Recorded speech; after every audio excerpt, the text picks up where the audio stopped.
kas tad mums šeit sašūts? Protams, neiztikt arī šogad bez šiem superīgiem lieldienu zaķiem. Tātad softshell auduma hūdija.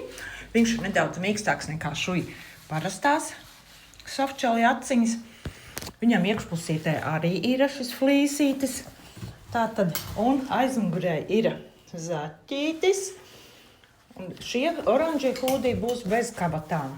Būs arī dzeltenie hūdiji, meitenes pieejama mājaslapā, uztaisīšu atsevišķu sadaļu, lai nav jāmeklējās pa visu veikalu. Mums tas sortiments ir ļoti plašs.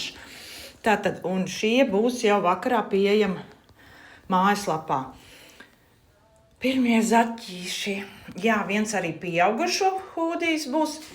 Oversizīte, viņš ir plāts brīvs modelīts, kas jau pagājušajā gadā sūtīja, jau zina. Krūtīs ir 140 cm, garums priekšā 70, aizmugurē 75. Un arī, protams, ar zaķa ausīm uz šajām. Bet būs vēl jaunumīgi zaķiem. Šie pieejami no 74. līdz 152. izmēram un viens pieaugušo hūdijs. Bet, kā jau minēju, būs vēl arī dzeltenie. Drusku savādāks dizains mums šogad. Un, jā. Laipni aicināti, tā mājaslapā iegādāties vai Kuldīgās Smilšu ielā 12. Zaķīši uz lieldienu.